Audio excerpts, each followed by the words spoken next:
मी पहिल्या दिवशीपासून सांगतोय, बीडच्या प्रकरणामध्ये कोणालाही आम्ही सोडणार नाही। ज्याचा संबंध आढळेल, ज्या प्रकरणात आढळेल त्या प्रत्येकावर या ठिकाणी कारवाई करण्यात येईल, अतिशय कडक कारवाई करण्यात येईल। गुंडांचं राज्य आम्ही चालू देणार नाही। कोणालाही या ठिकाणी अशा प्रकारे हिंसा करता येणार नाही, खंडणी मागता येणार नाही। या दृष्टीने तपास अतिशय गतिशील केलेला आहे आणि त्यामुळेच आज त्यांना त्या ठिकाणी शरणागती पत्करावी लागली आहे। आता हत्येतले जे आरोपी फरार आहे त्यांना पकडण्याकरता देखील वेगवेगळ्या टीम्स या पूर्णपणे कामी लागलेल्या आहेत आणि कुठलाही आरोपी आम्ही त्या ठिकाणी सोडणार नाही, सगळ्यांना शोधून काढू।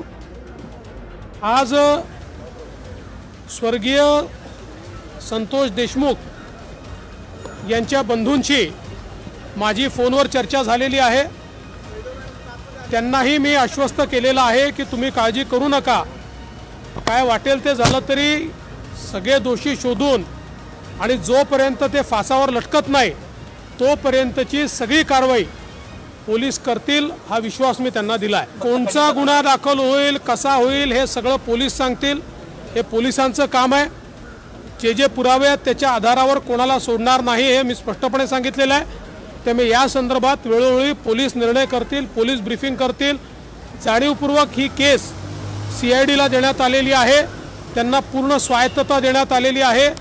कोणाचाही त्यांच्यावर दबाव चालवून घेतला जाणार नाही, कुठलाही दबाव राहणार नाही। काही म्हणत असलं तरी पोलीस जो काही पुरावा आहे या पुराव्याच्या आधारावरच या ठिकाणी कारवाई करतील। त्यामुळे कोण व्हिडिओत काय म्हणताय, कोण काय म्हणत नाही हा विषयच नाही। विषय हा आहे जिथे पुरावा आहे त्याला सोडलं जाणार नाही। या प्रकरणातल्या राजकारणामध्ये जायचं नाही। मी पहिलेपासून सांगतो, कोणाही विरुद्ध पुरावा असेल तर द्या, ज्याच्या विरुद्ध पुरावा असेल आम्ही शोधतोय, कोणाजवळ दुसऱ्या जो असेल त्यांनी पण द्यावा। पण माझ्याकरता स्वर्गीय संतोष देशमुख यांच्या हत्येला कारणीभूत लोकांना शिक्षा होणे हे महत्त्वाचं आहे। काही लोकांना केवळ राजकारण महत्त्वाचं आहे, त्यांचं राजकारण त्यांना लखलाभ, त्यांच्या राजकारणाने मला वाटत नाही की काही फार त्याच्यात काही फायदा होईल।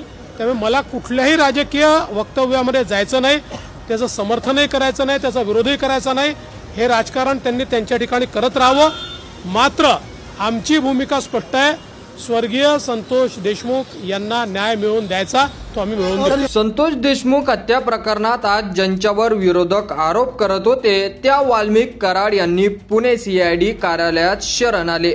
त्यानंतर या प्रकरणावर मुख्यमंत्री देवेंद्र फडणवीस यांची प्रतिक्रिया समोर आलेली आहे। माध्यमांशी बोलत असताना फडणवीस म्हणाले, संतोष देशमुख यांच्या हत्या प्रकरणातील प्रत्येक आरोपीवर कडक कारवाई करण्यात येईल, हे मी पहिल्या दिवसापासून सांगत आलेलो आहे। कुणालाही अशा प्रकारची हिंसा करण्याचा अधिकार नाही। सर्व दोषी जोपर्यंत फासावर लटकत नाही तोपर्यंतची सर्व कारवाई पोलीस करतील। त्यापुढे मुख्यमंत्री देवेंद्र फडणवीस पुढे असंही म्हणाले की गुंडांचे राज्य आम्ही चालू देणार नाही, कुणालाही अशा प्रकारे हिंसा करता येणार नाही, खंडणी मागता येणार नाही। त्या अनुषंगाने आम्ही तपासाला गती दिली असून त्यामुळेच वाल्मिक कराड यांना शरणागती पत्करावी लागलेली आहे। आता हत्येतील फरार आरोपींना पकडण्यासाठी वेगवेगळी पथके कामाला लागलेली आहेत। कुठलाही आरोपी आम्ही सोडणार नाही, सर्वांना शोधून काढल्याशिवाय राहणार नाही, अशी प्रतिक्रिया देवेंद्र फडणवीस यांनी दिलेली आहे। तर मुख्यमंत्री देवेंद्र फडणवीस यांच्या प्रतिक्रियेवर तुम्हाला काय वाटतं ते तुम्ही आपल्या कमेंट बॉक्समध्ये लिहायला अजिबात विसरू नका। आणि असेच नवीन व्हिडिओ पाहत राहण्यासाठी आपल्या मराठी एल्गार या YouTube चॅनलला सबस्क्राईब करा। धन्यवाद।